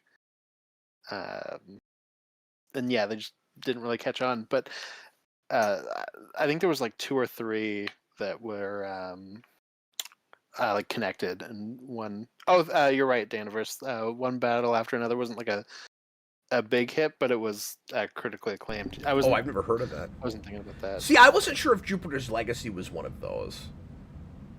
Yes. And yeah, and I think Robert that gets like an animated Just said spin-off. it is. Yeah, and he said that was a flop. Mm-hmm. Yeah, and I think they did an American Jesus show there, but I think they changed the title. Okay. Daniver says Jupiter's Legacy was a notorious example of an expensive Netflix flop. I don't think they wanted anything to do with Millar after that. Mm-hmm. Yeah, for sure. So, who knows? Ren Davis, I strongly dislike Paramount. Netflix is the lesser of two evils. I agree with you, and like especially, of course, on the movie side, because I feel like I do have to consider what this could do to the print side, because DC in print is in the best shape they've been in 10 years, which sadly is a very low bar. They're still making a lot of not great things over there, but like with Absolute, and there's some mainstream books that are good, and there's some Black Label stuff that's good. Like they brought me back into comics for the first time in 8 years. Energon helps certainly, but like I wasn't sure I was even collecting any of that until very recently. So like that got me more interested in reading current, but DC got me collecting again. And it would be sadly ironic to me if all of a sudden somehow Netflix like ruins the print side. But again, I don't think they're gonna really do too much to it. I don't think they're really gonna touch it. I think they're just gonna let it do what it does. But I wish they would pour more resources into it. Yeah. I wish somebody, if Warner's had to get bought, I wish it was bought by somebody that would help revitalize that. But again, I don't mean to repeat myself. Digital is the way to revive comics. Mm-hmm. Yeah. I think everybody wins if people are reading comics digitally.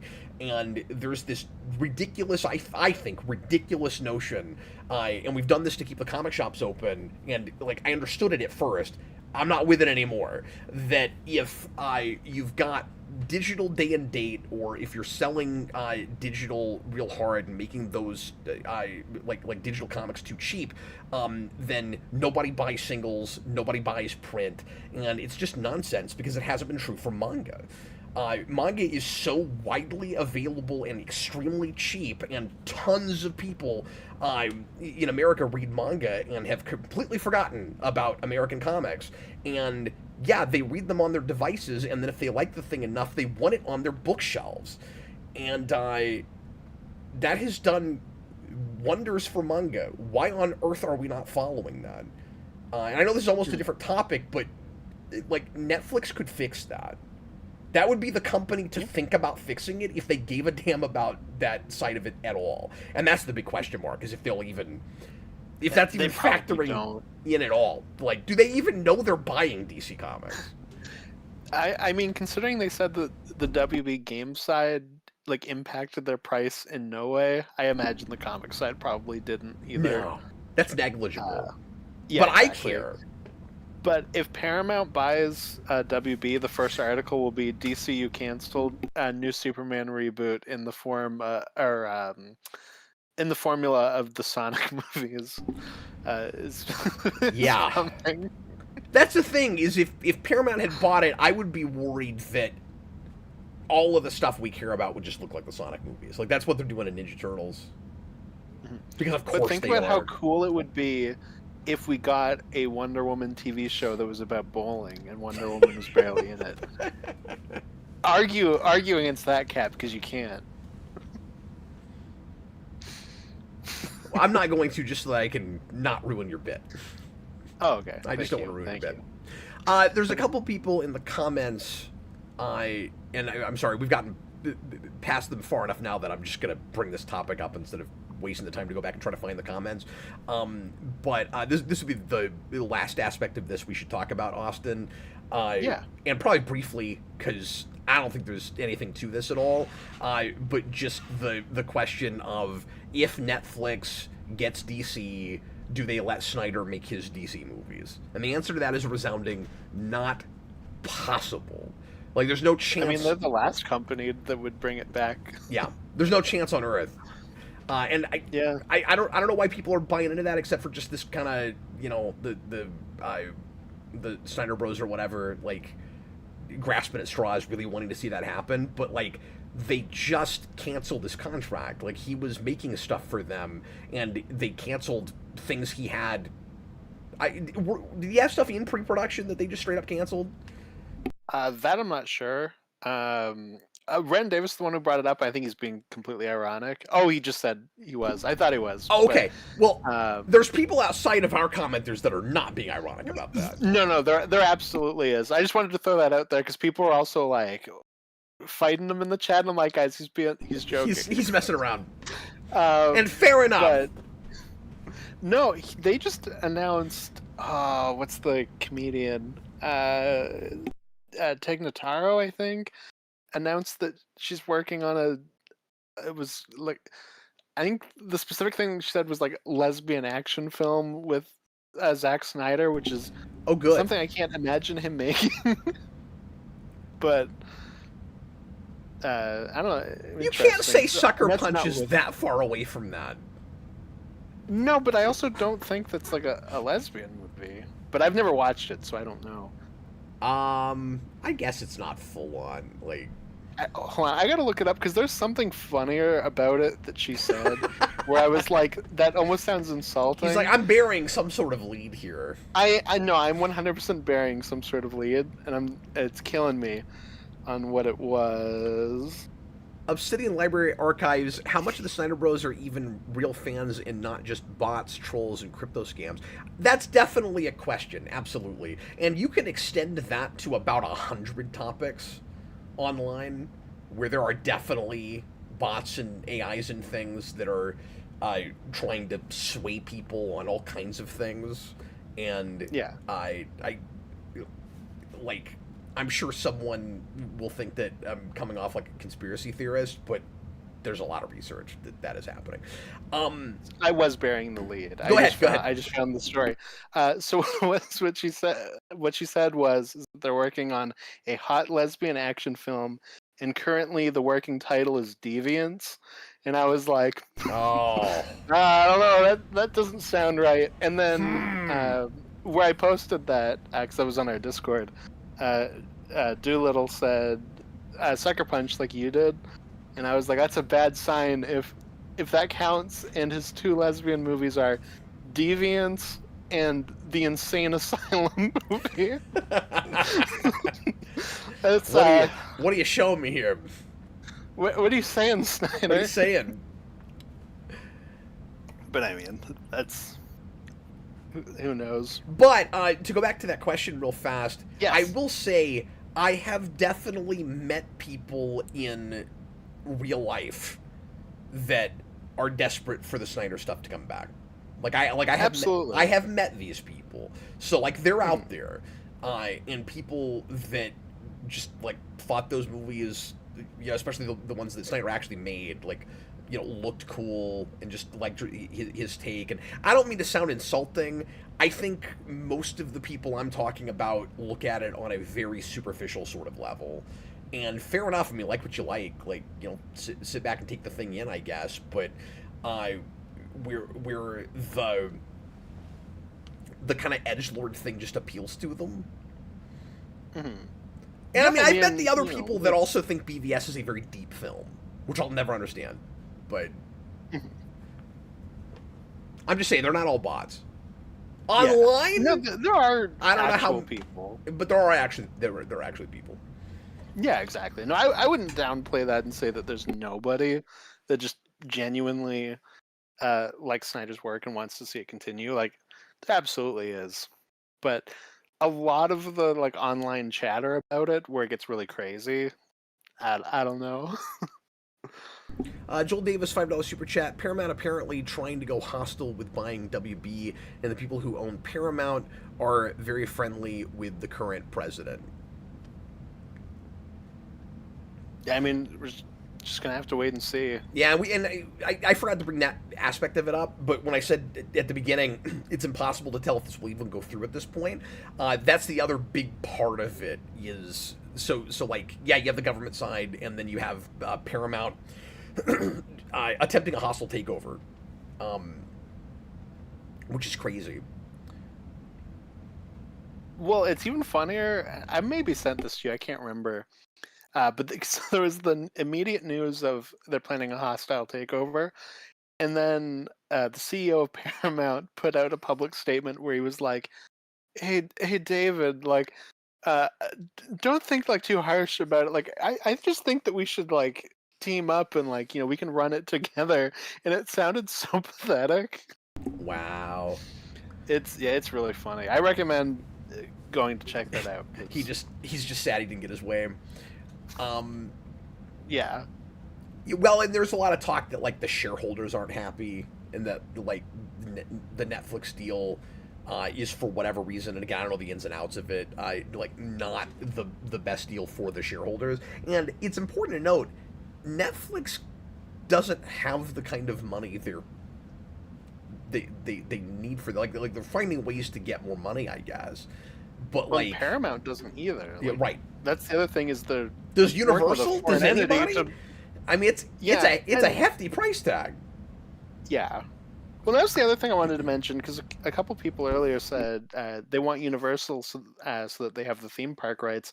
I read the other day that apparently they're just signing a licensing deal with Universal for that, anyways. Oh, okay, so you can get that anyway.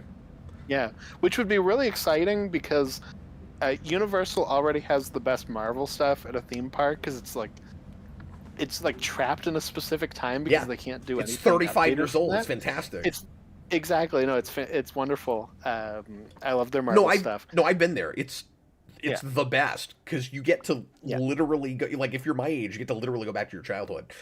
That Well, Spider-Man they're ride, they're like legally stuck in an '80s Marvel. yeah, Like 80s and it's 90s. fantastic. Like Yeah. you go back to you go to the 90s Spider-Man ride there, Mhm. and it's still a really cool ride, but it's It's just a great ride. Yeah. an episode of that show, and you're like, I walked into another dimension here. Like it's so cool. Yeah. Yeah. So if they were to have that and a DC world, like that'd be amazing. I'm actually going. Oh yeah, that would be so good. But they won't trap the DC world in the '90s. It will be a more modern DC thing. No, of course, but like just the fact that you can have that Marvel and just a DC world like at the same park. Yeah, that would be cool. You know what would be cooler though? What's If that? they were allowed to merge them and do an amalgam world. I don't know if they can do that, but That's what I that want. that would be funny.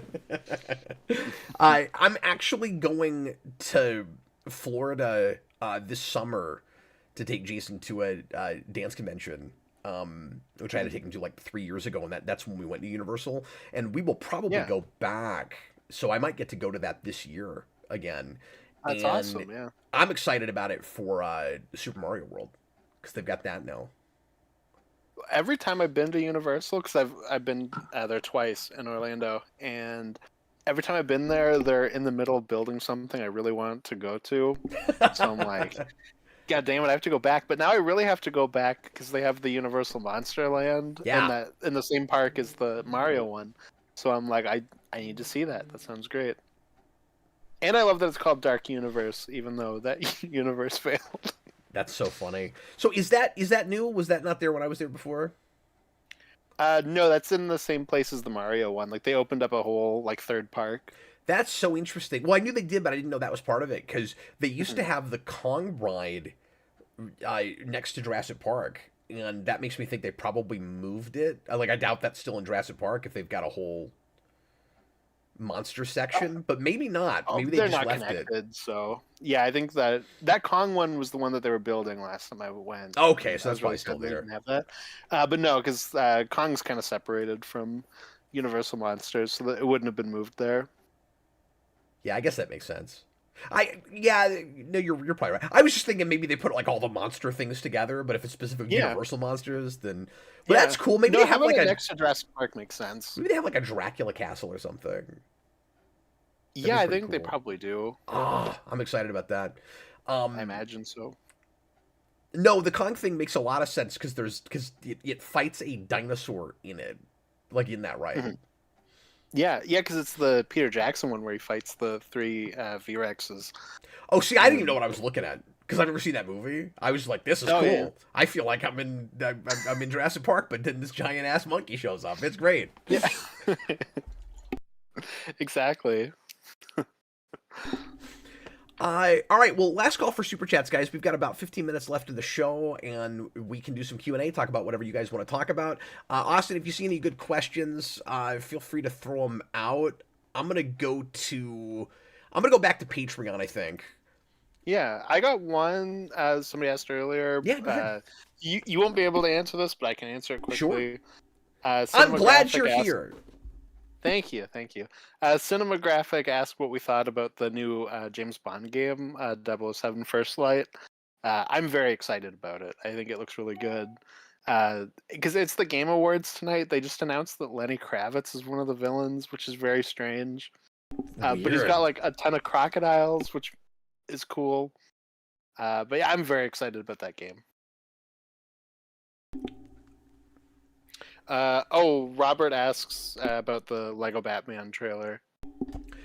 Yeah, I wasn't going to bring that up unless somebody else did, just because we've done a whole lead-in topic on that already, and there's not a lot new to note, except just more fun references, and so there was a new trailer for that today that's mostly just cutscene stuff. There's a little bit of gameplay in it, but it's kind of just driving the point home that it's gonna continue to blend together lots of movie stuff with the Arkham games and everything in between.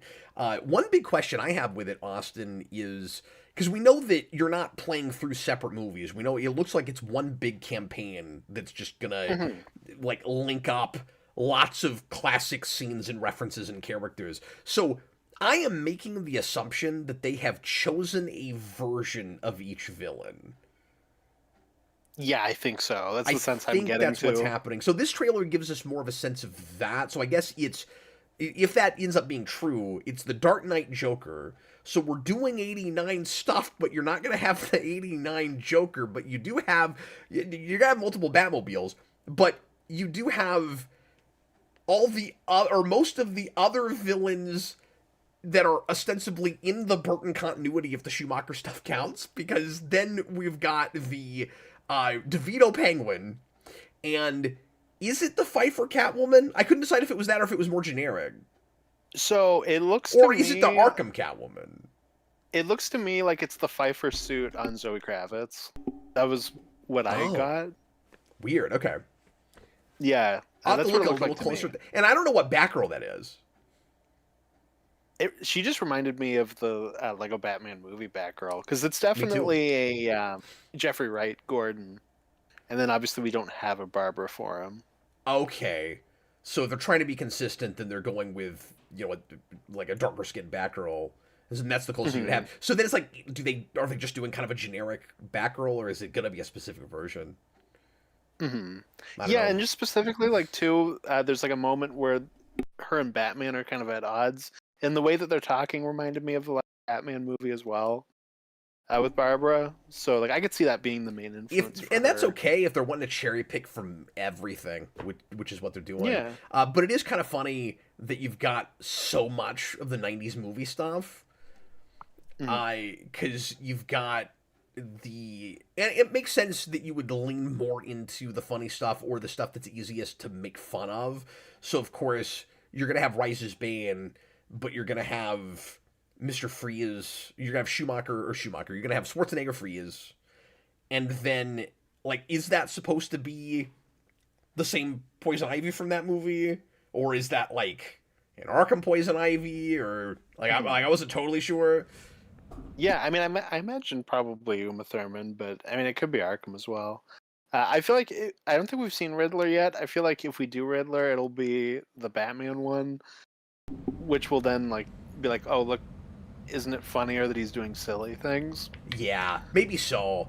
Because they did show us Batman Forever Two Face, but or at least the uh, the like big top scene from that movie. I didn't get a great Mhm. look at the and I looked at it one time on my phone right before the show, so I didn't get a real great look at the Two Face look. Yeah. So I'm not sure if it's supposed to be the Batman Forever version or not, but it was that scene. Yeah, I can't remember what their Two Face looked like. Like it might be mixing it, but I'm not sure. Because I think we are going to see Uh, some versions of villains doing and saying things that other versions do. Other versions did, yeah. One specifically, like the main Batman suit that they keep showing is the Pattinson suit. So I imagine that we'll take like his one villain, or like his main villain for that. But we Okay. also kind of are doing that with Catwoman, so who knows? Yeah, I wasn't even getting that from the suit. I guess so. Mm. I thought it was more just kind of a Arkhamy suit. Well, I think it's supposed to be the Pfeiffer suit, but it's just that because it's the Black Catwoman, like Oh, in I'm that sorry. I thought movie. you meant Like, for Batman himself. uh, sorry, no, I was talking about for Catwoman, but Batman does have a Pattinson suit. Sorry, we're like jumping all over the place. Sorry, I got like knocked off the train. No, I don't think it's Uh, that. You a couple words cut out on your end for me, and that might be. oh, okay, I yeah. might have missed something where you said Catwoman, and I don't know if the audience did, but I think I missed something in there. Anyway, Well, no, I think it was just me because I did say that the main suit that they're showing is the Pattinson suit for okay. Batman. I thought you meant for Batman himself. Mhm. Yeah, for Batman. Oh, okay. I gotta look at it closer then. I was not getting that. It's got like the same symbol and it's like the gray suit, but we see a couple of different Batman costumes in those trailers. Obsidian, his daughter Barbara does exist in the Batman. He was gonna mention it, but the scene was cut from the script. I mean, I That's assumed true. she did, and that we would get that because it just seems like a missed opportunity to not in this continuity have a Barbara that's the age that we're used to, since like she was a baby in the Nolan films, and there was no chance of ever getting to her. Yeah, it's a deleted line where Barbara, I think, had like just called him and he'd missed it or something. Oh, okay. Is that in deleted scenes or I don't know if it was filmed. I think it's just okay? in the script. I don't know that we've seen it. Well, I'm gonna go ahead and read another Patreon question. Sorry, unless there was anything else Yeah. you wanted to talk about with that trailer. No, like you said, there's not really much new to talk about. I'm stoked though. Yeah, hopefully it's cool. Like it looks super There fun. was like a ton of video game stuff. Like they also put out a trailer for the new Street Fighter movie, Oh, which I heard crazy. looks really bad, but I haven't seen it yet. Well, maybe we'll talk about that next week for the three people that will care. But yeah, exactly. like, I'm not a big Street Fighter guy, but considering every show I play Zangief music, we might as well say 5 words about that. I don't know. So I'm reading these in no order of importance or anything, but I'm just gotta get these Patreon questions knocked out. Amalgamation, without trying to put you through it, just based on memory, what are the worst things about the execution of Doomsday Clock? When I've never read it, so I can't say anything. I have only read the first 2 or 3 issues. I might have made it all the way to 4 at some point. I have gone back and attempted to get through that thing like 4 times. And I just get so bored and bogged down with it, I can't keep going. Like, it's a bit of a Danger Street kind of situation. It's not as boring as that, but it's more irritating than that because I have, more interest in more of a stake in, the characters associated, of course, both on the Watchmen side and the DC side, regular DC superhero side. So anyway, first of all, it's really pretentious. Like, it reads like it's supposed to be this of importance on the level of Watchmen, and I'm like, I'm not. I just was never jiving with it. It's really overwritten, and like Watchmen in its way is overwritten, but it's so compelling I don't care. It jumps all over the place too much. I don't know. Like the whole thing is just such a slog. Like the art's good.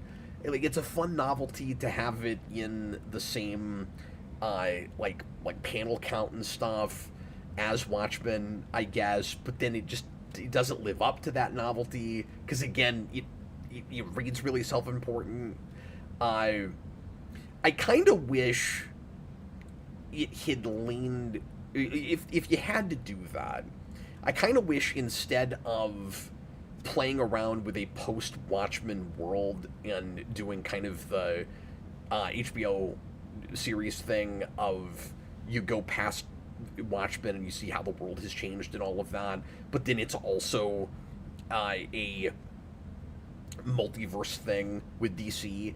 I kind of wish they had just made it more of a goofy Elseworlds premise, and they just went, let's grab the characters in Watchmen while Watchmen is happening or immediately after it, and then throw them into the DC universe or throw the DC characters into that and just lean into the novelty of the thing and let it be, because it's gonna feel exploitative no matter what you do with it. Let it be exploitative in a really fun way where you're like, we shouldn't even be doing this, but whatever, it's this popular, we're gonna have no shame, we're just gonna do it. And that at least could have been enjoyable. Let's stop looking for ways to do Rorschach when we don't have Rorschach. I'm so sick of that. That drives me insane. You know what? Over and over and over again. I've read it 4 times now. I've read and watched it like 4 times now. Yeah. You know, it would be like endlessly more entertaining than reading or watching any of these Watchmen continuations.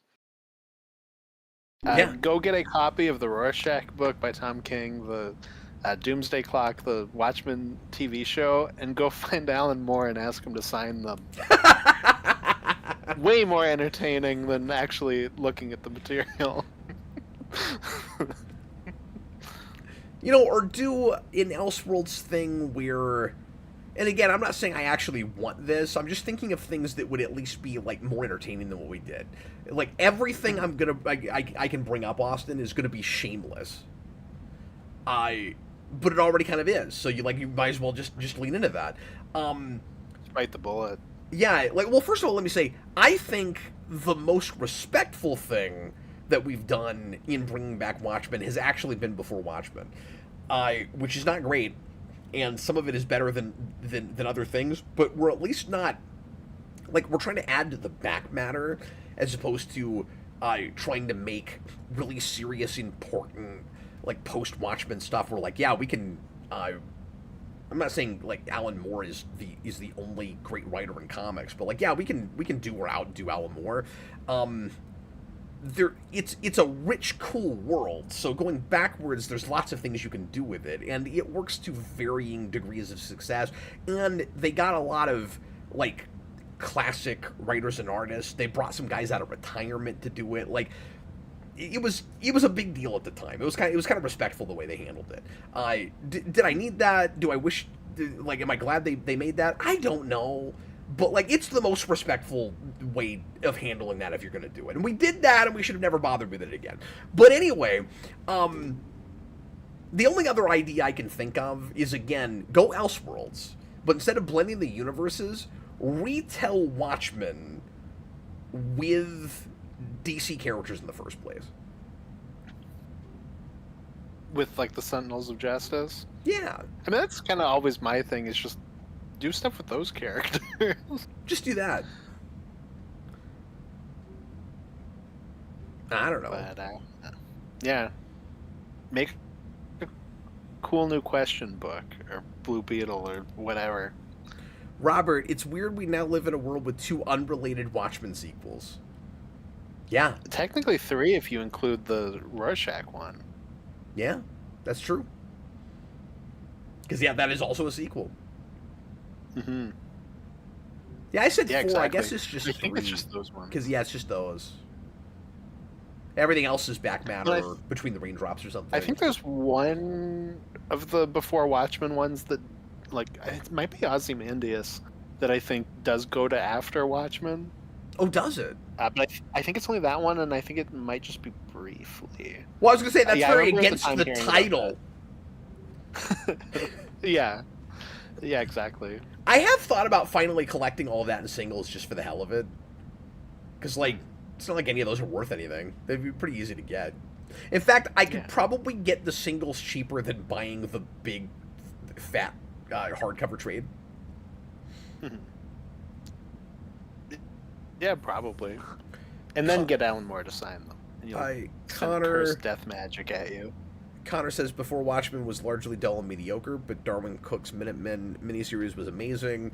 I mean, Connor's a little biased with Darwin Cook, but yes, that was the only one I really liked.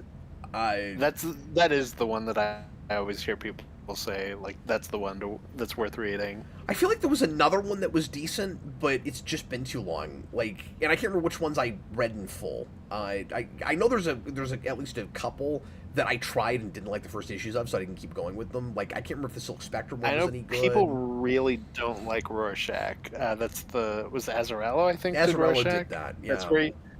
That's where he meets Travis Bickle from Taxi Driver. Oh, Connor says he owns all of Before Watchmen and singles. Well, now I got FOMO. If Connor's got all of it, I can't not have all of it. That's not okay. So I better get rolling on that. Thanks, Connor. You just you just made me blow probably, I don't know, $50 maybe. I'm not sure. I'll have to see what it'll cost to get all of that. Silk Spectre was good, he says. Cooking Amanda Connor. Okay. Oh, so that means again, he's double biased on that one. It's Cook and somebody named Connor. That's right. Exactly. Well, Austin, we're at 2 hours. Anything else that we didn't talk about on any subject that you really want to bring up real quick? Not especially. No, people weren't really sending me questions, so I don't have another one I can ask. Okay, well, thanks for all the participation tonight, folks. We really appreciate it. Hope you enjoyed the show. Austin and I will be back tomorrow night for a long one. We're gonna finally, after another 2 years. Good Lord. I don't know how it's been that long. We're getting back to Simpsons. We're going to talk about the 5th season. We're going to go through all of our categories and tell you our favorite bits of that season and talk about how it stacks up to the others. I mean, it's been a while since I've seen those, but Austin knows them really well, so he'll be able to save my bacon. And then we're going to watch an episode that you guys can help us pick through a poll that we posted earlier today. If you're into The Simpsons and you know those episodes, pick one for us, won't you?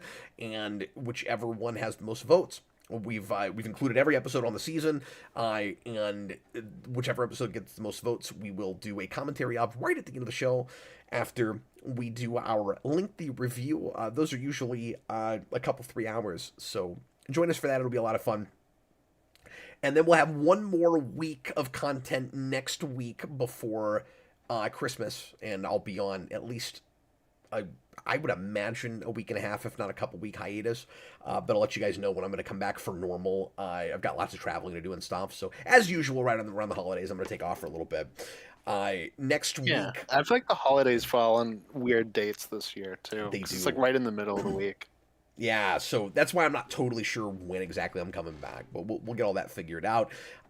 Next week, if all goes according to plan, Austin and I are going to do one more Rewind commentary for you, and it's unlikely and odd for especially the last one for the year, but it's a fun one, and a movie that we both like quite a bit. We're going to do the Robert Downey Sherlock Holmes for you next week, and hopefully we can get at least one more entry in of our least favorite superhero movies of all time. It'd be cool if we could get the whole thing finished somehow, but maybe on hiatus we could come back and knock that out if we can find a night together. That'd be a thing to do.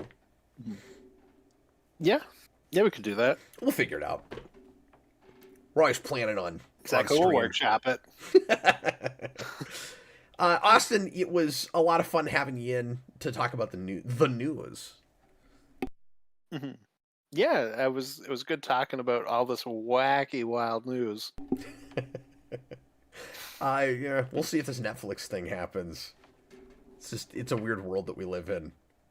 Like at one time, I meant to say this earlier. At one time, there was all that talk about Disney buying Warner Brothers, and I was like, oh my god, that would be the most insane thing that ever happened.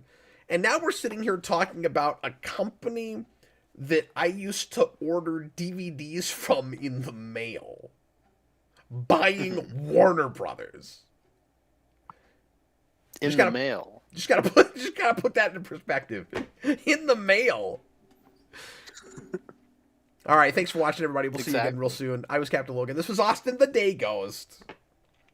Good night, everybody. Bye, folks. Oh, I forgot we have playout music for this show. I wanna take you for a ride. Oh.